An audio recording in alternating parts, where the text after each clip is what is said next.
Hello, everyone. I'm getting people coming in, walking into it. I am super excited. So while we're still kind of rolling in, we've got 2 more minutes before we start. If you guys can tell me where you guys are from, that would be great. I'm currently based in Dallas. It is very, very warm here. I did mention yesterday, although it's actually 80, 84, so it's not too bad. I was maybe being a little dramatic, but I think some places in the state right now, they've got heat wave, which I feel you guys, even in New York, Chicago. So, but yeah, super excited to get today's session in. So if you guys can tell me where you guys are from, that would be great. Or more so, I'm super excited to just know, like, if you are from a brand, what sort of vertical you guys are in. Always excited to know what you guys are doing. But thank you so much for joining today's session. It will be a jam-packed of amazing stuff going on. But yeah, I'm just gonna wait till everybody roll in a bit before we get started. Awesome.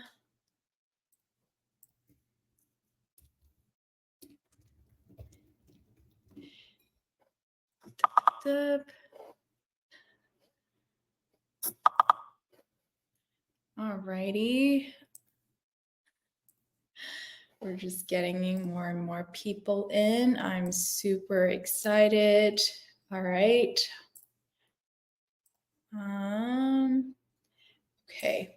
All right. I'm just gonna get started right now.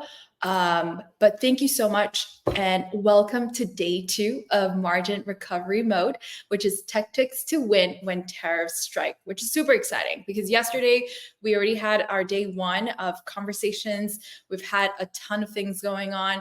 People have been bombarding with questions, which I'm super excited. If you guys did not join yesterday's conversation, do note that there will be a few giveaways today, actually even more. Yesterday we have 3 winners, which was super exciting. Today I think we have about 6. So feel free to put more questions so that way I can actually put you into our roulette and then hopefully we'll pick all the 6 winners today as well. So if you guys don't know me yet, I am Alicia, your host for today. I'm super excited to be just walking you guys through all the speakers. And yeah, yesterday we actually heard from some of the most phenomenal brands and also e-com experts that was tackling pretty much on subscription, rising ads, cost of tariffs, and also fulfillment, which was the most conversations that we've been hearing about challenges and whatever is coming towards you guys as well. So if you have any question, again, feel free to put them in your chat because that is some of the questions that we will be answering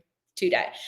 So as we continue the momentum for day 2 with all these leaders that are backstage right now, we are going to be talking a little bit about post-purchase innovation, some conversions, and also some brand strategy and analytics as well. So we have a lot more to unpack, and I want to get ready to take all these notes, and so should you. But because we have a time crunch with all these speakers today, I'm going to dive into our first speaker of the day. So we have Mariah, which is from Malomo. She's going to be speaking a little bit about the post-purchase experience, and I will have her on stage right now, which is super exciting. So Mariah, I would love to hear, making sure I can hear you. Are you good? Yes. Perfect. I'm all good. Awesome. All right. I'll let you take the stage right now. Wonderful. Thank you so much. I'm just getting my screen all set up here. Hello, everyone. Thank you, Alicia, to you and your team for having me here. Obviously, super excited. And as Alicia said, I'm Mariah. I'm the head of marketing at Malomo. And in this session, I am going to be walking through why brands are using order tracking and transactional emails to retarget customers and how you too can do that with 3 unique approaches. We are all here because everyone is so overwhelmed by this tariff situation. So focusing on maximizing the things that we're already doing at no extra cost is super relevant. So before we get into those 3 unique experiments that you can try out, I'm going to set the stage real quick because the transactional experience is not something that all founders and brand operators know that you can actually turn into a remarketable one. So this is kind of like table stakes or stage one of this strategy. And then we'll dive deeper into some really unique ways that you can experiment with this in your brand. So we can all agree it's easier to meet customers where they already are. This is why we are talking about this, because customers check your tracking emails 4.6 times per order. And that's a lot of engagement that could just be falling flat or maybe being ignored. So I want to clarify, because this is a newer realm right now, is we're not talking about those marketing emails. We're talking about the transactional ones. So they're traditionally boring operational emails like your order confirmations, your shipping updates, your delivery notifications. And these are what we call secret gold mines because they receive such high engagement. Transactional emails on average are opened 80 to 90% of the time, and their click-through rates are 20 to 30%. So compared to your marketing emails, that is a 4x higher open rate and a 10x higher click-through rate. So you might be asking, if this is the case, then why isn't this something that's talked about more? And so the reason, there's really two reasons that we see brands are a little, brands haven't adopted this strategy so far. And most of the times it is because brands either haven't thought about something like this, or it's it's looked upon as these don't need to be a marketing opportunity, or there's confusion around can spam, which is totally understandable. But the truth of it is, you can totally customize these emails and the tracking page that goes along with it as the CTA in transactional emails, and you should.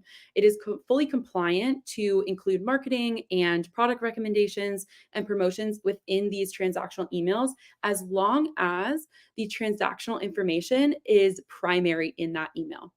And so, because this is such a visual strategy, I like to give a typical walkthrough of what you might experience. And then that will really propel us into how you can build upon these experiences to make them better and more unique. So, as you all know, customer lands on your website, they shop from you, yay, we got the purchase. And then after they buy, they are sent to a plain text branded non-branded email, and that email is then sending them to a generic carrier tracking page, so UPS, FedEx, whatever. The traffic goes away from your brand and your website experience, and the experience just dies. Womp womp. It's what I call the post-purchase dead zone.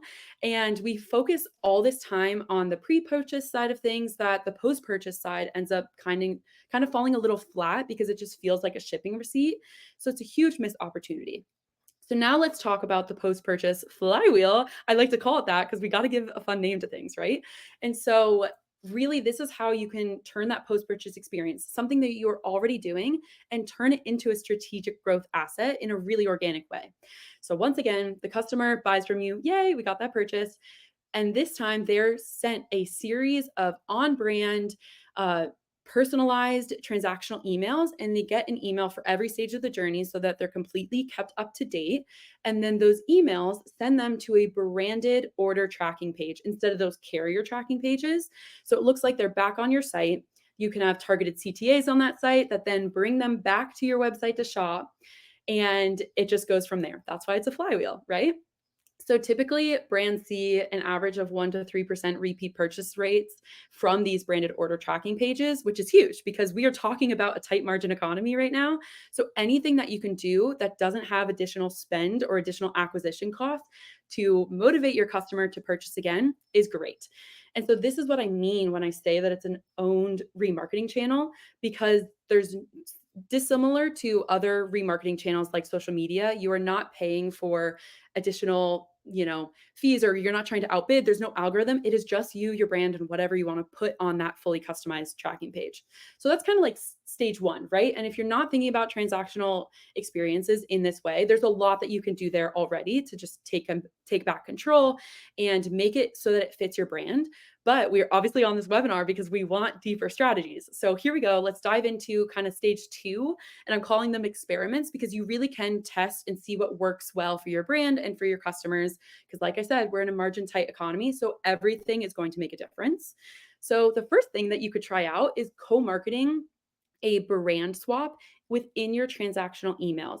So I'm willing to bet that all of you brand founders and operators know at least one complementary brand that it would make sense to put a advertisement in your transactional emails for that brand. And this works because it does two things. It increases trust with your customer base because they know that they're excited for their purchase and you are showing them another product that would pair really well with their purchase in an organic way. And it also exposes your brand to a whole new customer base. Even when they are shopping with another brand, you are exposed to that customer base at no additional cost. Test two is that you can offer a one-time discount that they can use in their next order, and you can obviously put a timer on it. Disco does this in a great way because the discount is exclusive to your best audience. It's your most current existing customers. Obviously, the time-based element adds a sense of urgency, and you can even consider being more aggressive on that discount because you're not spending the additional CAC on this purchase because they've already purchased with you.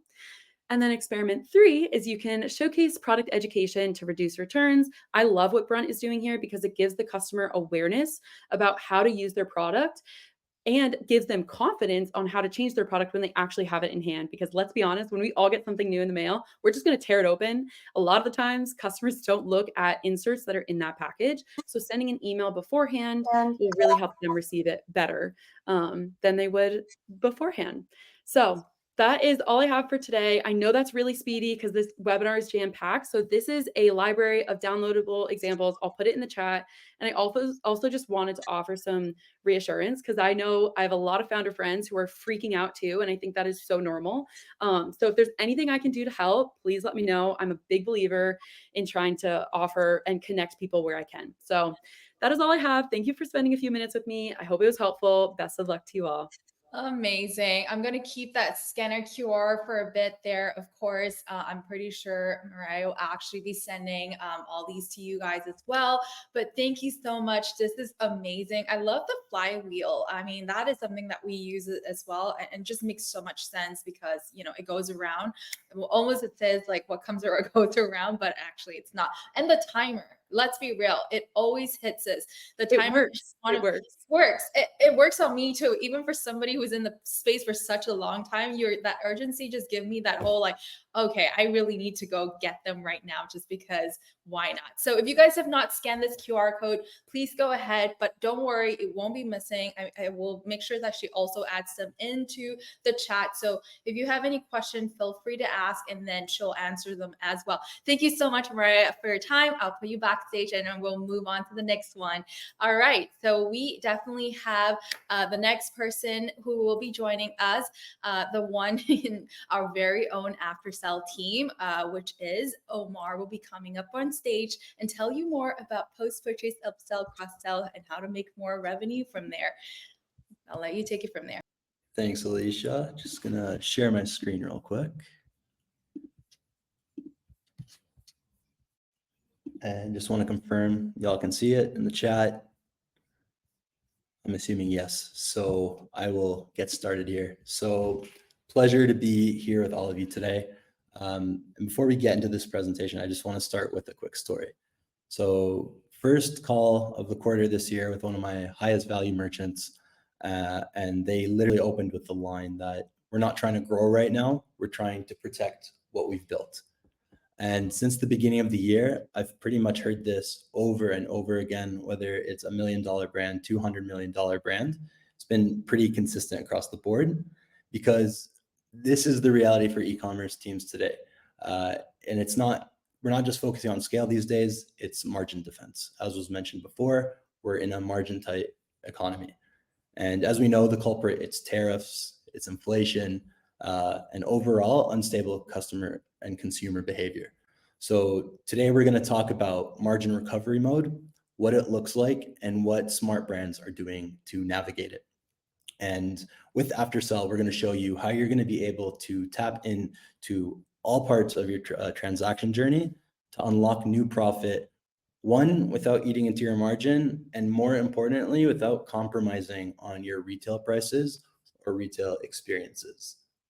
So I'll introduce myself. My name's Omar. I'm part of the merchant success team here at Aftersell. I've been in the e-com space for about 8 years now. I actually started as a Shopify support advisor, and now 8 years later, I'm working with Aftersell to skyrocket revenue with all different kinds of merchants and businesses. So very happy to be here today and very excited to share some of our tactics with you today. So without stating the obvious, how is it that tariffs are impacting e-commerce? So firstly, tariffs they're increasing product and shipping costs. They're eroding margins across the board, and they're forcing many brands to increase their prices. And on top of all of this unstable economy, it's affecting how your customers are consuming.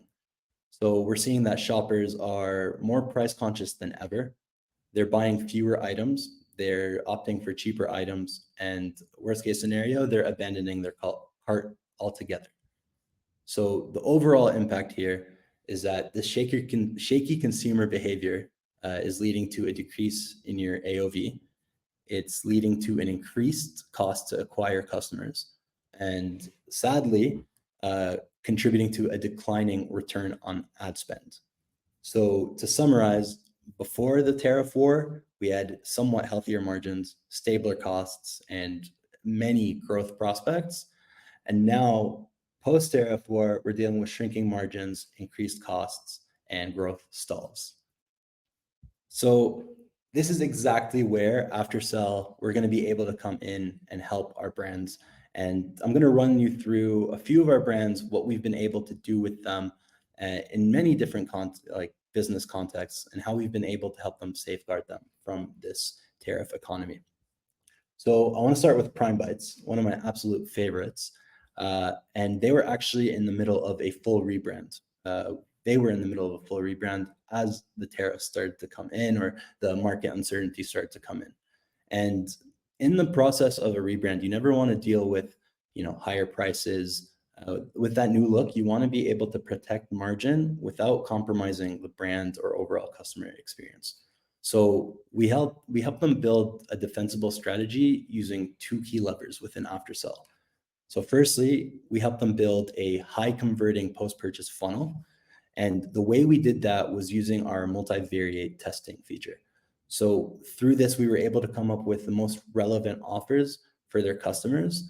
And our multivariate testing differs greatly from regular A/B testing, where you're usually just testing two things across each other. Our multivariate testing is allowing you to test up to 5 different page placements, different discount price points, different timers, so many different variables, to a point where you're testing out 6,000 different funnel variations simultaneously.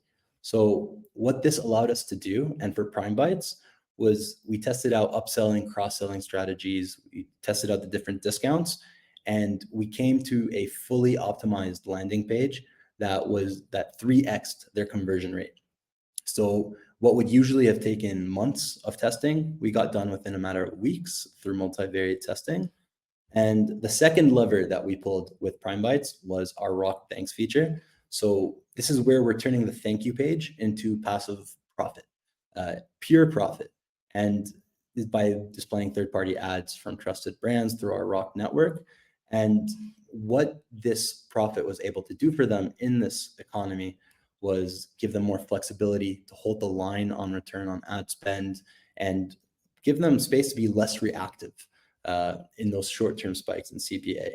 So even mid-rebrand, they're protecting margin and they're growing per order profitability. And I'm stoked because they have one of the best protein brownies I've ever had. So I'll move on to GoPure now, another brand we work very closely with. And they were able to find a clever way to grow without compromising any brand integrity, to a point where they're able to push their products as tariff-free and letting their funnels do the heavy lifting. So they leveraged our post-purchase capabilities by getting the most relevant scenario-based post-purchase funnels. So tailor upsells for each cart, each customer scenario, which was driving meaningful increases to AOV. And that extra revenue per order didn't just pad their bottom line, but it gave them room to supplement a stronger customer acquisition strategy. So making it more manageable and improving overall return on ad spend. They also were using our checkout widgets really well, also using the thank you page to push more first-party upsells, making sure that every phase of that customer journey from cart to thank you page was a strong revenue opportunity. And lastly, a brand I work very closely with, and probably one that is heavily impacted by this economy currently, is Exter. So they sell smart wallets, tech accessories. So you can imagine the material, the shipping costs just to make these items and to sell them across borders in this economy is probably total chaos. So that's why I went all in optimizing their post-purchase funnel. And similarly to Prime Bytes, using multivariate testing, we were able to get upsell sequencing, the right product pairings and timing down to the granular detail. And what we found was, what is the best accessory to push on top of a popular wallet? Is that my 1 minute, Alicia? Actually, it's more than that, but feel free. I'll let you finish. All right, perfect. I'm almost done. So overall, with these strategies, with these testing strategies and getting the most relevant offer, what works best for their customer base, we at one point we were 4xing conversion, and that was their focus. It was conversion alongside a dollar amount, because that conversion number shows, are your customers reactive and receptive to this post-purchase process? So my favorite thing with Exter is that this post-purchase funnel is an absolute machine. It's driving incremental revenue, and it's creating them marginal breathing room in this economy, in their scenario.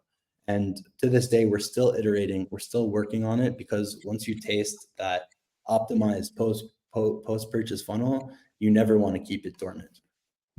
So all of these to say that, in my humble opinion, what sets Aftersell apart is how we're able to combine performance-first monetization with a strong tech stack in one app to help protect your margins and enhance your overall customer experience.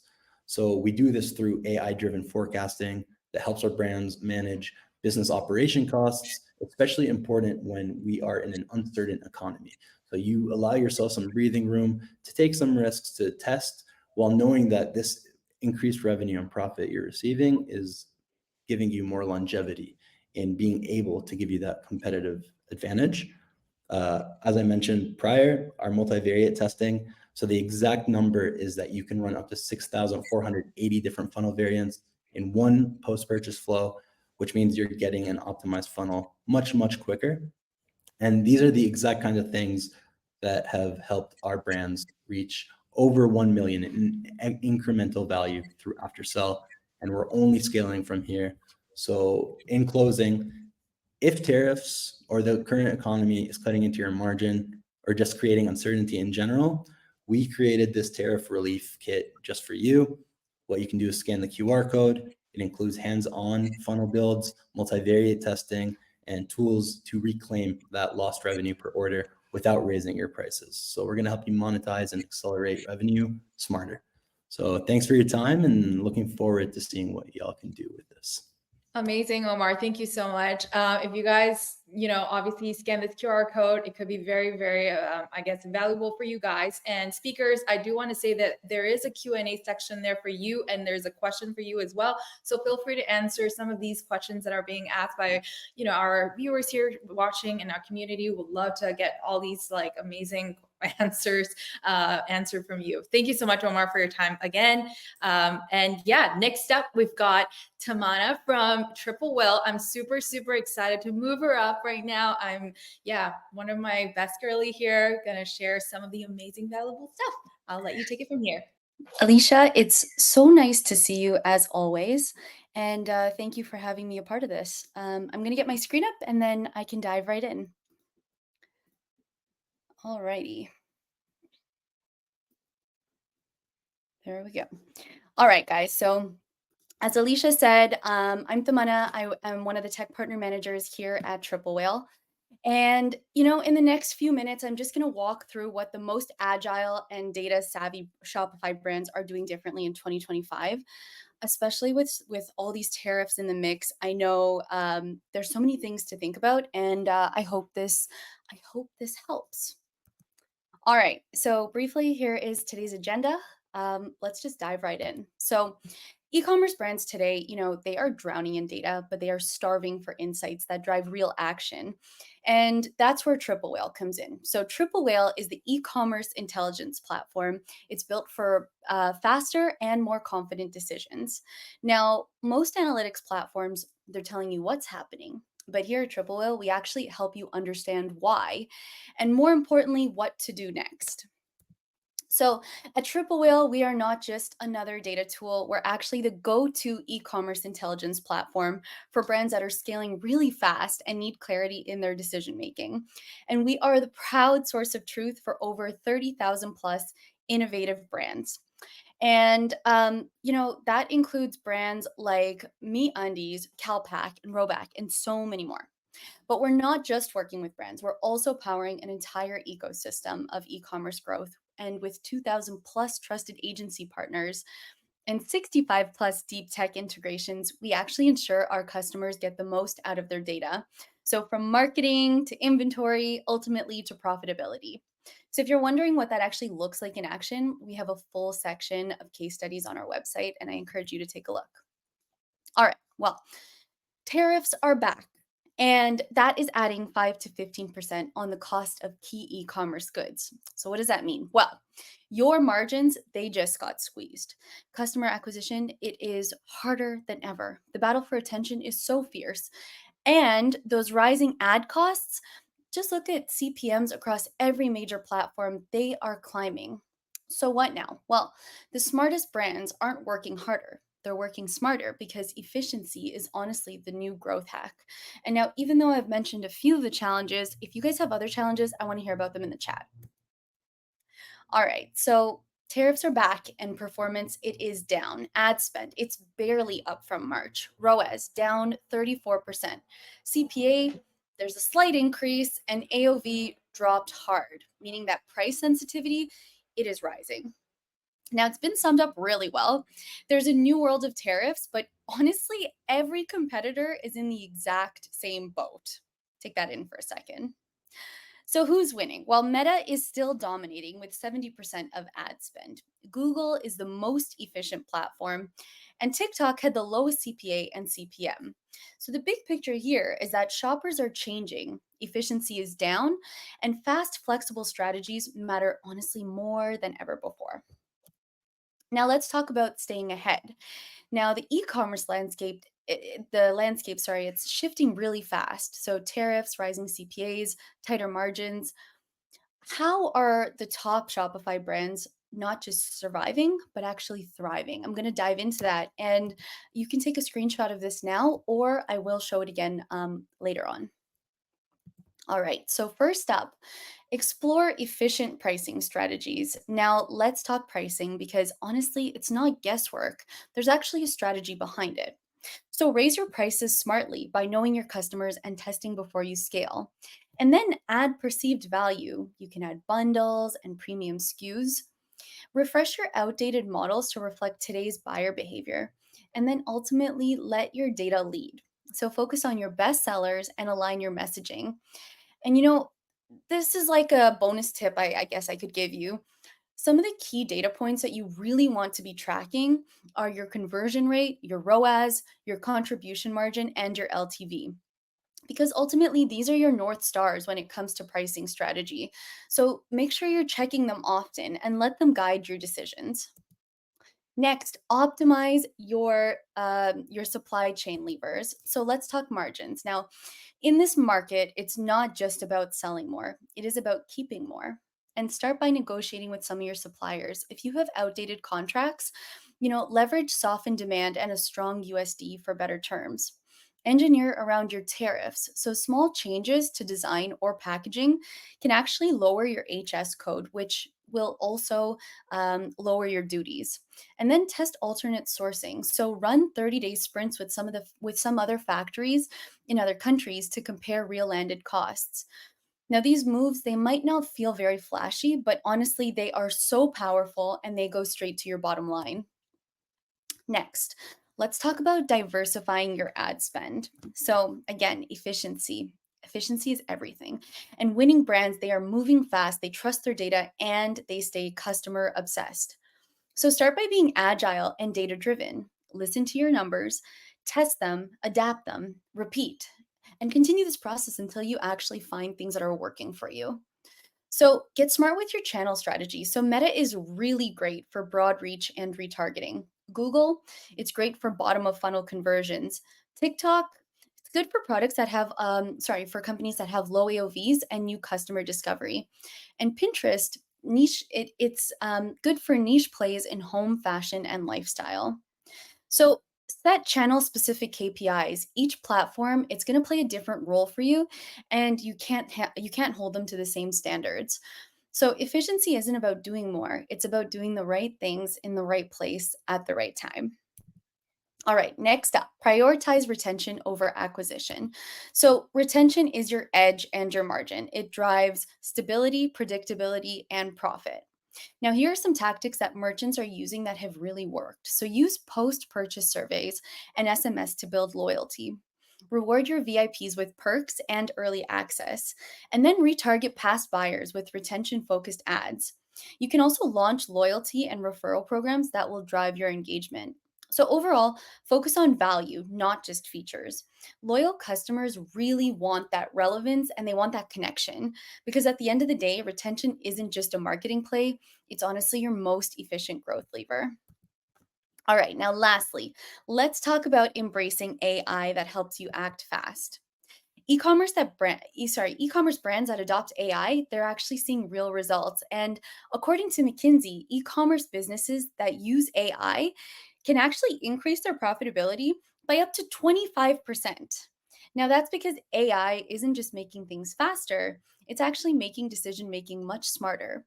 And in an industry where margins are so tight and competition is so fierce, these small efficiency gains can honestly mean the difference between scaling profitability and just getting left behind. Now, quick example here, Dixon's lean marketing team, they used to spend 5+ hours a week analyzing ad performance until Moby agents automated that process. Now it took hours, happens in under 10 minutes, and this is saving them 260+ hours per year. Let me break down that number a little bit. That's almost like 1 hour per working day. Can you think of all the things you could be doing with that time? Now, AI isn't just saving time, it is optimizing growth. So let's summarize it. Like I said, you can take a screenshot of this if it helps. 2025 is going to reward the brands that move fast, stay sharp, and get more out of every dollar. And with attribution clarity, smarter AI decision making, and better data fueling your ads, you're not just surviving this new landscape, you're actually winning it. So, before AI can drive action, you guys need a solid data foundation. And that's why we actually offer a free dashboard through Triple Whale. And this will give brands a starting point to understand their performance. Because honestly, you cannot optimize what you don't understand. So our free dashboard, it's going to give brands an easy way to start making more data-driven decisions with absolutely no strings attached. I'm going to put this in the chat in just a moment, along with my LinkedIn and my email address. Please feel free to keep in touch. Please feel free to use me as a resource. And I wish you guys all the best in the rest of the year ahead. Back to you, Alicia. Thank you so much. Yeah, thank you. All right. Okay, guys, please note that we still want to have as many questions as possible. That is for you to win your giveaway. And so please feel free to ask as many questions so that we will put you in. But I do want to announce the first winner. We have Maureen G, who is winning a $50 gift card from Malomo. We'll announce more after this, but in the meantime, we'll actually be bringing on a brand panel and also a Shopify folk, which I will be bringing on as well. There will be a one pullout, which is like a brand that was supposed to be joining us, which is Extra. If you saw one of our Aftersell's presentation earlier, we were talking about Extra, but he had to pull it out today because he has some stuff with work. So, but either way, that would have been very, very useful. I'm just going to bring on the awesome team right now. I'm just going to bring on, all right, I'm moving them on stage. All right, Syed, I'll let you take it away from here. Hello, everybody. Thank you so much for tuning in. Very, very excited to chat today. Just to start with a brief intro on myself, my name is Syed Bacchus. I'm an account executive here on the Aftersell team. Been here for a little over a year now, but prior to that, I worked on the Shopify Plus team for about 3 years. So been in the e-com space for a long time and I used to run my own D2C store for a little bit. So really like to chat about this topic. I've got two great panelists here that are on the front lines and dealing with this firsthand. So we have Michael D'Elia, who is Director of E-commerce at Groove Life. And we've got Dillian Finch, who is a growth advisor at Shopify, talking to hundreds of merchants in his role. And Michael was grateful enough to give us a discount code for Groove Life that I'm going to put here in the chat. So please check out Groove Life and take him up on his generous offer here. You get 10% off your entire order. So we've got about 10 minutes, so we'll dive in, fellas. Wanted to start with you, Michael. First off, when you kind of first heard about the tariffs initially and the uncertainty, I know you're newer into the role. What was kind of going through your mind? What were you thinking about? Yeah, definitely the impact to bottom line. And then, with the brands I've been a part of, like bundling is a big part of our strategy. So suddenly it's like, oh, we don't have the margin to do that effectively anymore or at scale. So suddenly pivots to like, all right, well, we still need to hit like our AOV targets. So how are we making up for that given the lack of margin that like all of a sudden happening to our business? So looking at like alternate ways, more ways to monetize the real estate that we already have, and then just just in general, protecting our margin. No, I love that. And you mentioned pivoting. I just wanted to ask a follow-up on that. Like, can you share a specific example where your team had to pivot and renegotiate with suppliers? And was there something that worked really well and something that didn't? Yeah, I mean, it's not so much like renegotiating with suppliers like right away. I mean, a lot of that is like lucky enough to be part of organizations that are forward thinking. So pushing that a lot ahead. It's more so like, okay, the landed inventory that we have and having to pay tariffs on that if it's stored, over the border. So like immediately it's like, okay, like what is currently on discount that we shouldn't be discounting now that we have to pay a tariff every time we bring this across the border. Mhm. So immediate price changes. And then inversely, it's like, okay, like what do we have domestically that we need to move through to get some cash back into the business in case like we have to we have to pay when we have to pay these tariffs. So I would say that's probably the fastest pivot that we did like in the immediate short term. Okay. And Dillian, are you kind of hearing similar things with the merchants that you're working with? Yeah, definitely. In my role at Shopify, I work with a lot of basically day to day with Plus and other Shopify plan merchants. And it's on the calls that I have, it's a lot of those same type of topics. It's really trying to get a feel for every business's specific situation, because at Shopify, tariffs are hitting every industry, but everyone a little bit differently based on what type of products they have, where they're coming from, what their catalogs look like. So then it becomes a really kind of first like a retro business analysis of where can Shopify help within the scope of what we're able to do, and what type of advice and strategies can we help come up with in a creative way to help them within their specific industry. But yeah, that's where we're spending most of our time as with my team, and the general consensus is really trying to get a feel for what the impact has been, what products are affected, what type of customer base they're working with, and how flexible we can be with the creativity, and then trying to come up with a short-term strategy for minor tweaks, and then a long-term strategy for the rest of the year. What are some bigger initiatives that we can do in terms of helping them save those margins? And in terms of the shorter initiatives, like, is there anything that's coming up a lot or a common strategy that's being used with these merchants looking at the Yeah, short term? I guess our goal for the short term is really to identify any opportunity that's kind of lower risk, potential high upside. Some things that other speakers have talked about is diversifying their advertising, trying to increase the number of sessions to kind of counteract any decrease in conversion we might be seeing. Minor tweaks and A/B testing in terms of hyper segmentation of customer bases to see what type of promotions and offers are landing the best, and then over the next couple of quarters leaning harder into those. And then evaluating tech stack as well. Where can we do some optimization? What could be communicating together better in terms of post-purchase offers, just to make sure that their omni-channel business is able to make up for any type of gaps we're experiencing with tariffs from their specifically D2C e-commerce site. Yeah, 100%. And wanted to touch on really the customer side too. Michael, specifically with like Groove Life, were you guys communicating to customers that prices may change? How are you kind of rolling out your messaging relating to that? Yeah, I mean, we're trying to avoid that. I think a core value prop of ours is like being able to consistently provide value, and then while like remaining like transparent. So I don't think we haven't, at least like in the short term that I've been at Groove Life, we haven't had to make many price adjustments. In my previous role, we were doing a lot of price adjustments, but even still, we've been trying to like not do a lot of like tariff messaging and try to keep like the brand more premium feeling. That said, like it's not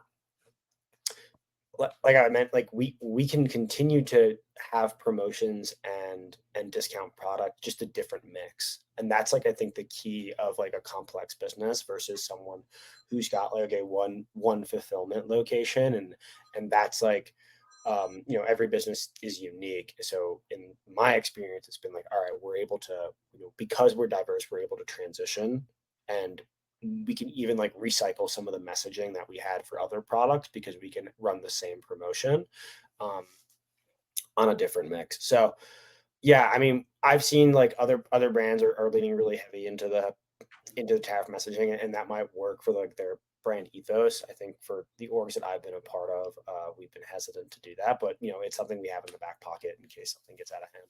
Yeah. And Dillian, would love for you to kind of touch on like, I know that you mentioned many merchants are seeing lower conversions with these tariff impacts. Have you seen any other sort of major consumer behavior shifts, like relating to AOV, higher returns, etc.? I do see, I mean, again, whether it's tariff related, I do see quite a bit of higher bounce rate, lower. I do see some increased return rates. Again, I work with merchants in so many different industries that it's kind of hard to pin down a theme without, going specifically into an industry. But conversion rate is really where I focus with my merchants out of the gates, because if you look at Shopify as a whole, there's other levers we can pull outside of things that are directly impacted by tariffs to help counteract some of that stuff. Yeah. So talking about their diversity of their ad spend, coming up with creative marketing campaigns, doing some smart bundle reallocation to try and protect some margin by pairing high tariff products with maybe domestically sourced products, changing some strategies in terms of pre-built bundles as opposed and going to a more, select your own, build your own. Minor tweaks like that are conversion is an area where we know that we have a lot of levers at Shopify that we can help you pull based on the products that we're putting out.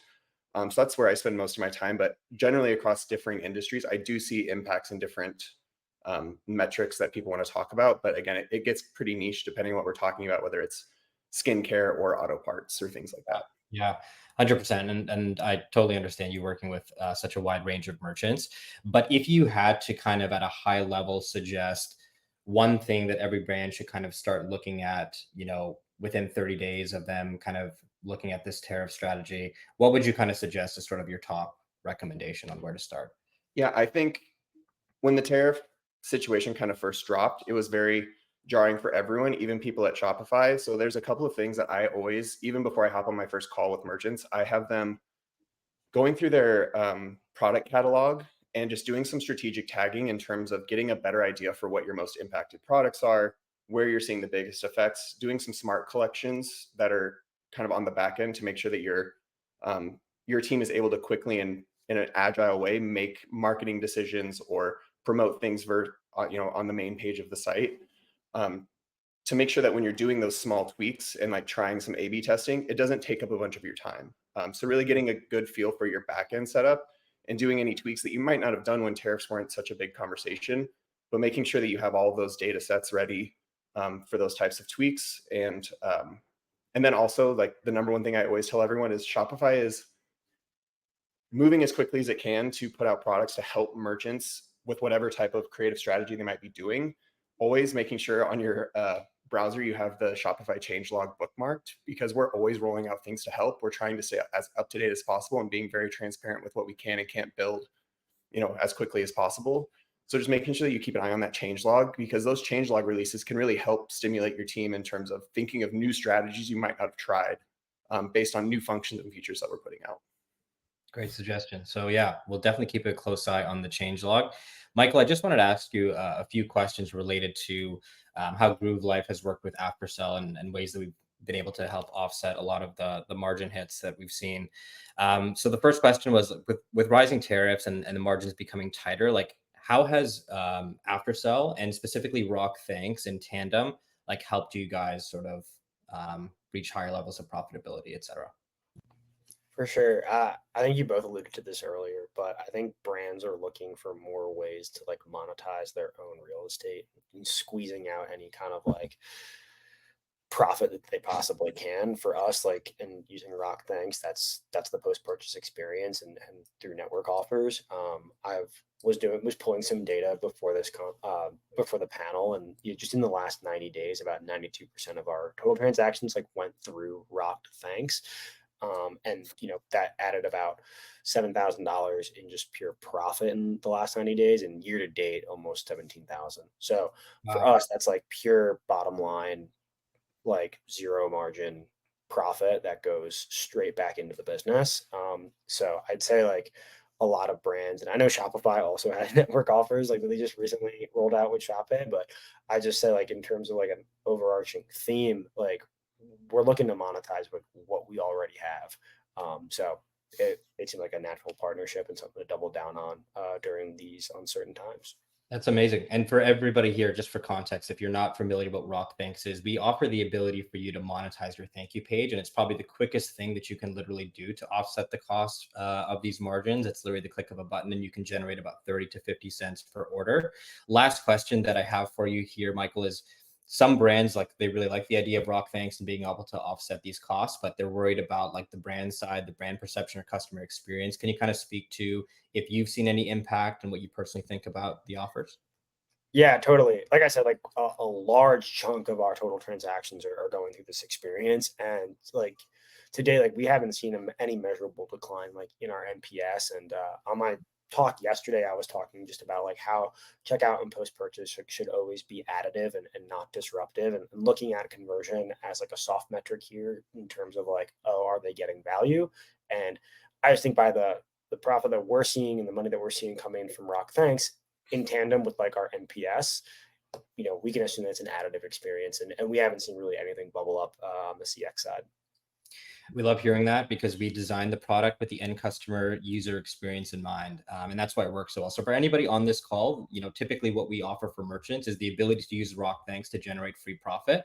But we also are able to willing to give you Aftersell, the post-purchase checkout and cart functionality at no cost for a year by using that feature. So we're giving you two ways to increase your profitability without charging you a thing. I think we're over time, so I'll have to pass it back to Alicia. But Michael, Gillian, thank you so much for joining today. That was great. Thank you guys so much for joining us today. Appreciate it. I hope you guys really enjoyed the session. We still have two more speakers. As I was telling you, there is just jam-packed today. And I do want to announce a couple more winners for our giveaway.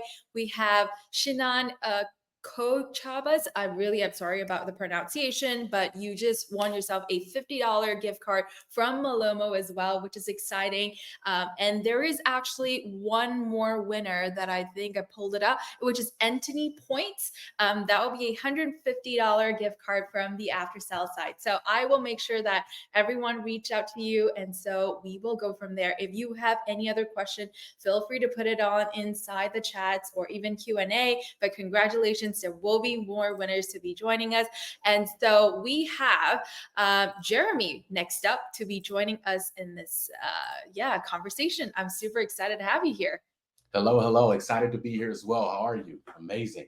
So I want to give you all some very tangible, tactical things you can do right now in your business to increase efficiency, proven by a brand that we've worked with, right? The number one thing you can do is actually impact what you can control within the strategies that you run. And I'm going to walk you through a bit of a deck in terms of what we've seen work well for a brand. Give me just a second. All right. So I'm sharing my screen.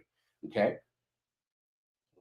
Awesome. And so today we're going to talk about how you can turn tariff pressure into profit, right? So My name is Jeremy Fenderson. I'm the Senior Director of Strategy here at adQuadrant. We help brands grow through creative strategy, measurement, and the like. And what we found through our testing and really looking at both the external factors of what you can control and also the internal factors of what you can control is creative makes up almost 65% of performance. So if there's one way to drive that efficiency, is to figure out how to drive better outcomes using creative. Right. So when you look at it, the reality today is that you're facing up to 10% on tariffs, up almost up to 100% on tariffs when it comes to what you're looking at and the costs that you didn't have to address before. Right. And some imports go up to past 100%.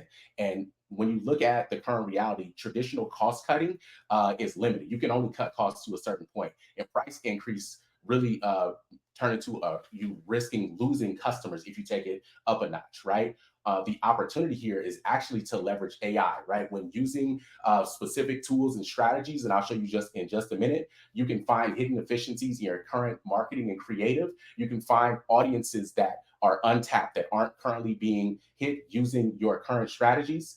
And you can find a multiplication effect when it comes to where you're hitting your target audience. And we found that working with a specific brand, we drove a 24% efficiency using these strategies. Teletype specifically is that brand, and I'm gonna show you exactly how to do that, right? So what I'm going to explore with you today is the effect framework, if we call it, where we systematically capture these gains by evaluating our current marketing inefficiencies, finding the assets that have this multiplication potential, and then fast tracking how we research and deploy that, leveraging AI, executing campaigns using a specific platform I'll talk about in just a second, and then tracking those efficiency gains so you can make them repeatable again and again in your business. Let me show you exactly how that works, right? So the traditional approach is you're going to run a new campaign, which means a new photo shoot, limited testing based on the assets you get, and you're going to the same audiences. We've actually flipped the script on that, where we leverage one asset to get 10 plus more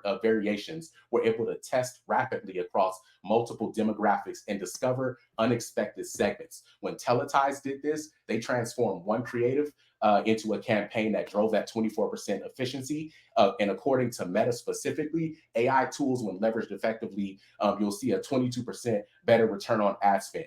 That's the technology at work, and we have that available today. You can use that in your business to really combat these rising costs that you see externally. So really, when we look at this, there's 4 simple steps here, depending on what solutions you plan to use. You want to upload your existing creative, your existing assets that work for you, right? The AI tools that you use should be able to generate strategic variations, whether that's copy, that's overlays, that's backgrounds, right? You should be able to expand on those initial assets. And then you should be able to take those and deploy them across new demographics to discover efficiencies that you didn't have in the business. What that really means is no new production costs. We're saving money here. Your brand integrity is maintained because you control the flow. There are tools available using Meta's Advantage Plus, as well as Midjourney and other platforms, right? There are a myriad of tools that are coming out on a day-to-day basis. And if you're not using them to unlock these efficiencies in your business, then there's a major opportunity there for you, right? This doesn't augment your creative team. It really expands them, right? It takes them to a new level that can drive efficiency and help you battle what you're looking at in terms of rising costs, right? So we have our creative iterations, right? We've now gone from one asset to 10 to 20, right? Now we actually turn to the platform to take that to the next level. And here I'm going to be talking about Meta, but there are multiple platforms that you can use to really take this to the next level. What we did here was use Meta's Advantage Plus, which has kind of 3 game-changing components. One, we let the platform select the placements, where to deploy these assets that literally cost us nothing to generate in terms of iterations. The other thing is we let it deploy budget in real time to really win the auctions where our assets would convert at their best. And then the third thing is we allow it to discover audiences and hidden segments that we may not be looking at, right? For Teletype, what that meant for them was something shocking. They usually targeted 18 to 34-year-olds, the kind of your standard fashion marketing. But AI found that 45 to 54-year-old demographic had a 22% higher efficiency, and the 65 plus demographic had a 24% more efficient CPA and economics, right? These were completely untapped audiences in profitable segments. And one thing that brands are really looking at in terms of not only converting their existing audiences and growing revenue there, but the conversation is always about incrementality and growing that next new customer, right? Here we're unlocking new demographics that will back into better scale for the brand. They found this using this strategy, and you can too, right? So Teletype's results again, they ran this January, February. There was a 7% increase in purchases, a 6.5% lower cost per purchase, that 24% lower CPA on that new segment, and zero new production costs, which means more money left in the bank, more margin, even as external costs rise specific to tariffs, right? The breakthrough here was that AI revealed that new profitable audience they never considered, and nearly 25% increase in efficiency improvement for them, right? For you, your action plan looks like the following, and I want you to be able to take action on this today. You can do this yourself. Research the tools, Midjourney, and others, and even within Meta, right? You can implement it yourself, or you can work with a proven partner. Either way, week by week, you need to be evaluating your assets and your gaps, deploying AI to generate those variations, testing across all segments to find those winners, right? And in a nutshell, to be honest, the bottom line is your competitive advantage, although all these external things are happening in the world, is AI efficiency. And just to prove that again, right? Telesize within 22 days found 24% efficiency, right? And that's enough to offset some of the costs that you have now. And imagine what that could do for you. While your competitors are raising prices, you'll be protecting your margins with intelligence and not just making kind of those knee-jerk reactions to figure out how to keep some money in the bank. Oh my gosh, that was so good. Can we just say like the plan of like what he has here, Jeremy? Thank you so much for your time. I think that was really amazing and jam-packed. If you have anything to share in terms of the link, feel free to drop them in the chat as well. I think this is really amazing with all the slides that you have prepared for everyone. I think AI has been a conversation that's inside, and I think this is a great way to really leverage on that. Thank you so much, Jeremy, again for your time. Lastly, guys, we have our last speaker of the day. We have Eric, who is from Justuno. I'm super excited to have you here. I'm trying to move your slide to the stage as well. Let me see if I get that. Or, yep, we go. All right, Eric, you have a great one and enjoy your session. All right, last one on Justuno. Hello, everyone. Eric Christensen, CEO of Justuno. Quick background for you. I've been in your shoes. I'm a former retailer from 2005 to 10, COO of Sierra Snowboard, growing that to 20 million in 5 quick years. And we did it all through organic growth by just being obsessed about the snowboard experience. After that was acquired, we launched Justuno, which was founded based off applying the same customer obsessed principles we learned from Sierra Snowboard. We're still self-funded at Justuno, still retail obsessed, and I love talking retail. Based out of just north of San Francisco in Marin County, California. So in the area, San Francisco, always down to talk. Okay, but enough about me. Let's talk margins. And the funny thing about margins, some of you may relate to this, is that this is how the general public thinks about margins in retail. If they go to a store or site and they buy $100 item, in the consumer's mind, the retailer brand is going to make like $90 out of it. But the reality is that everyone is trying to steal your margin. That is the game of retail, and it's getting tougher and tougher. And here's the thing as well, is that if it's not these tariffs we're dealing with today, it was the iOS updates. It's the economy, it's customer acquisition costs. And so it's your job to protect these margins. So in my 20 years in the e-commerce space, there's one problem that we're going to discuss that still persists. And the problem is that most visitors leave without buying. And no one owns this number. We heard Dylan talk about this with Shopify and what they look at, conversion rates. The fact is that 95% of site visitors don't convert on the first visit. It's these anonymous visitors that are the massive untapped opportunity for that like low risk, high return that we heard about from earlier speakers. So without this identity, you can't follow up, you can't personalize, you can't retarget effectively. So what's the solution? I'm going to present to you right now a 4-step revenue formula that can boost your sales up to 40% and protect your margins. It's not going to be revolutionary, the different steps, but combined, if you own this in your business, you will be able to increase your sales. So step 1, capture first and zero-party data. We hear list growth is everything. The good enough mindset we've had the last few years is not going to cut it. We need to supercharge your opt-in rates, and we want to see you between 5 and 15%. 1 to 3 is the industry averages. So we're going to do this with high-performing pop-ups and gamified quizzes. We want to collect emails, SMS, preferences is a big one, and intent data. Just by improving our list growth, we will across the board see a 10 to 15% increase there. Step 2, recover abandoning carts. I've highlighted the ing because we're talking about deploying real-time recovery solutions that catch shoppers before they leave. We're going to do this with real-time exit intent. We're going to detect when visitors are about to leave and recover them. We do this with personalized offers, dynamic incentives based off cart value, and other data that we have on the visitor.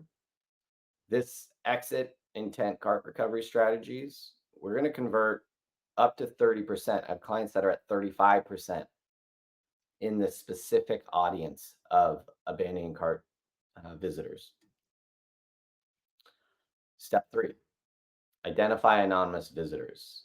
This is the newest technology in our space where we're able to do visitor identification, where we're going to match anonymous visitors with real people. Even if they don't fill out a form, we're able to turn your unknown traffic into retargetable profiles. We do this based off behavior, IP, device, and third-party data.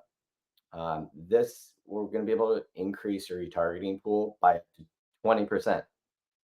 This is the big number here. We're increasing your retargeting pool. So our 4th one, retarget like a pro. This is, as I said, this is the revenue goldmine. We're going to send personalized retargeting to window shoppers and abandoned carts. So we're going to sync your captured and identified visitors with your email platform, Klaviyo, MailChimp, .digital, etc. Your programmatic ad networks, Meta, Google, CTV, direct mail tools. Let's not forget about direct mail, Postpilot, Lob, etc. So what we're doing is we're going to create an omni-channel journeys that completely close the loop, along with save abandoned revenue that would have been lost forever. So what is the modern day sales funnel? We're taking your traffic, we're ensuring the best quality lead capture. We're then doing real-time exit intent recovery. We're then doing resolution ID with the anonymous visitors. We're retargeting, and we're closing the sale. We're taking from unknown to known to converted. So what are the results here? We're able to achieve this rapid increase in revenue because we have 3 to 5x higher email and SMS opt-ins. We're seeing a 20 to 50% improvement in ROAS with your retargeting because we have high intent data. We have a 10 to 15% overall lift in conversion rates. And lastly, we're going to recover up to 30% of anonymous carts. So recap here. We're going to capture more leads and data from your active visitors. We're going to convert more visitors exiting with items in their cart. We're going to identify everyone, even if they bounce. And then we're going to retarget captured and identified across email, ad, direct mail. All this with the end goal to increase conversions, revenue, and retention. And with that, I'm here. I love talking retail. My co-founder Travis also loves talking retail. It's in our DNA. You can find me on LinkedIn. That's the best spot. Of course, you can email me too. And then we're also running our Conversion Show podcast. So Alicia, Thank you so shall we much. wrap up with that? Yeah, this is amazing. Well, the CEO and co-founder himself actually putting out his email. That's great. Well, obviously, guys, that is pretty much what he's trying to tell you, that, you know, you can reach out to him if you have any question. Of course, they actually have their own podcast as well. I was going to mention, and it's right there. So the Conversation Show podcast, definitely check it out. I think it's very, very impactful and useful. I do have one question here. Apparently, it says, thanks, Derek, but what bundling or volume discounting tactics help mitigate the perceived price hikes while preserving margin? Like, I think the important thing there is that, back to my first slide, is that consumers don't care about tariffs, right? They don't, to them, that's not a factor. To them, they want, you look at consumer psychology, price is something, but the most important thing to do is communicate with them and understand your consumers' needs. And oftentimes we overlook that as retailers. And when we talk about, the question is, what bundling or volume discounting tactics help mitigate? So that's where, why do people leave? One, yes, are they getting the right deal? With bundling, the free gift is a great one, where let them feel like you're throwing them a bone, is often what I say. And then you want to speak to their other needs. Like when we launched Justuno years ago, we knew people were leaving to search for coupon codes at retail, may not. Our present day is people are opening a new tab and looking at Amazon because they know they get free shipping and they know when they're gonna get it. And then the second thing is people are adding their email to the cart and then stepping back and waiting for you to send them your cart abandonment email. That's what happens today. That is actually so accurate. I don't think I do that, but I think it's more so like I have tried just to test it out and see what actually I will be getting out of it. But I don't think that's like the best of the best solution out there. Of course, there's a lot more ways that we can go about with that. So guys, if you want to find Eric, please go and I guess connect with him on LinkedIn. You can email him as well. I thank you guys so much for, joining us today. Thanks, Eric, for being on stage. Appreciate that. So yeah, I'm just going to announce our final couple more winners. I think 3 of you guys left. We have Serena Sato, and you'll be winning a $50 Amazon gift card from Jeremy, which is the adQuadrant team. And then we have also got, let's see, Ezra Rufino, and that will be a 75 Amazon gift card by Justuno. And lastly, we've got Todd Stone. You'll be getting a 75 Visa prepaid gift card by the Triple team. Thank you guys so much for your time. I really, really appreciate it so much for, just the community itself. So that's a wrap for day 2. And if you like this kind of session, please let us know. We really appreciate your time today. But yeah, thank you so much. I will see you guys in the next one. Bye.